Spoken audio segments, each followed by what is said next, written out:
Okay, and we're on to day two. That's right, day two.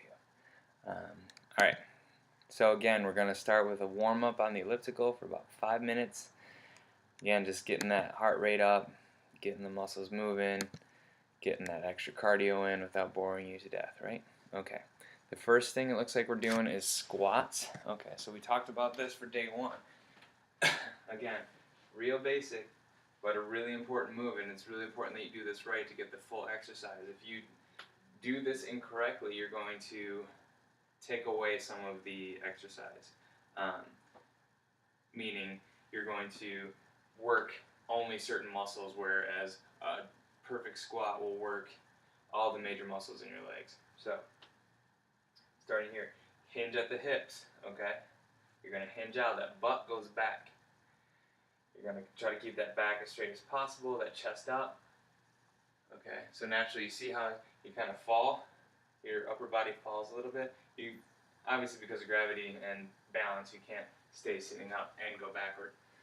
So naturally, as soon as you hinge those hips, your butt goes back, my lower body falls, but my chest stays up. Okay, I keep my hands out here just because it kind of keeps me balanced, keeps me thinking about looking forward, keeping everything up. As soon as I start to come down here, I lose a little bit of that form. So, boom. You can also do this. You can also do this.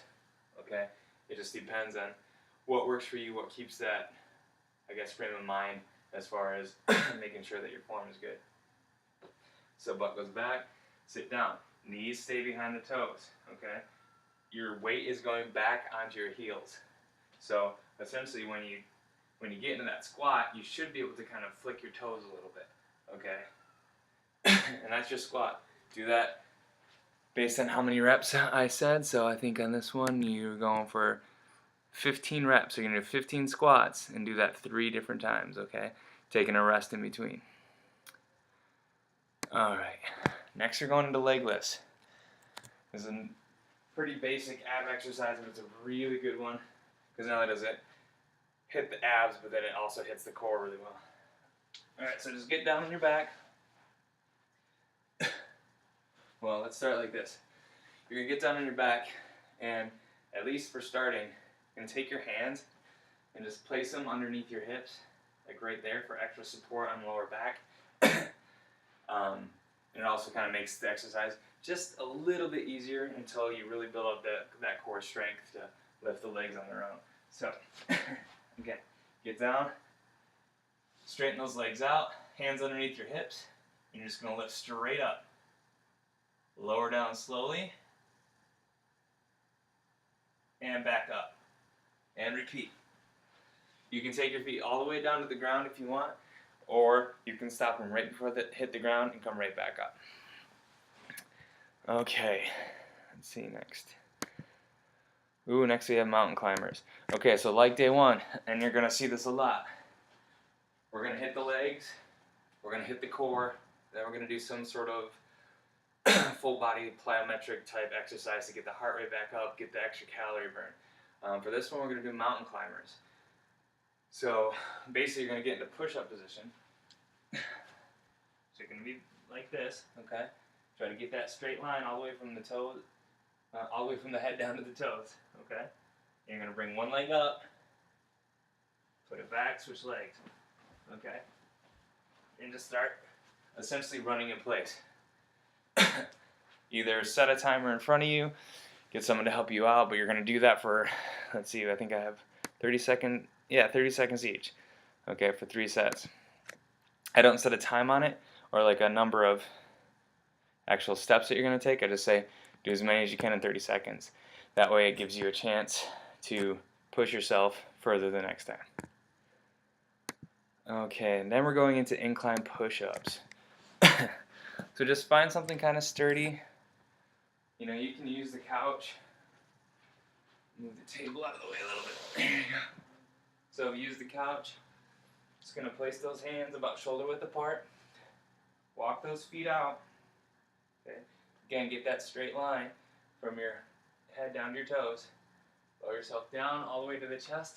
Push straight back up.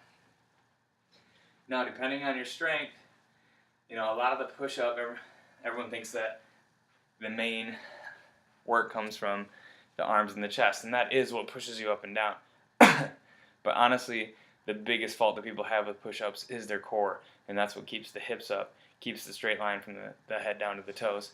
So you may have a little bit of trouble with this at first, so you can compensate either by putting those hips up in the air like this versus like this, or just limiting your range of motion. So you might only come down that far and come back up, and that's fine as long as you're getting the work out of it. But also I want you to do at least a couple, and you can start this off where you get down to your chest first. Okay, put those feet up and then try to push yourself up, and you might not come up all the way together, but at least your upper body is getting that full range of motion all right here. Okay, next thing we have bent over rows. Okay, so for this one I would go ahead and use the weights. It's not going to be, super heavy, but it's going to be good. Again, feet shoulder width apart, toes pointing forward. You're going to bend those knees just a little bit, so we're not squatting. Just a nice little bend. Again, hinge those hips out, or hinge that butt out. There you go. Little butt. Nice straight back, chest ups. Pull those shoulders back to start, so don't let them hang. Pull them back here. The weights are hanging right here. You're just going to pull them straight up. Okay? Just like that. So by doing it bent over like this, you're actually putting some pressure on your lower back, which is good because that's obviously a big thing that we need to strengthen, is the lower back as well. And then it allows you to do these pulling motions, which you normally wouldn't necessarily be able to do without some sort of machinery, etc. So, and then you are on to your elliptical again for 5 minutes to kind of get that last minute cardio burn. Thumbs up. All right. Let me know if you have any questions.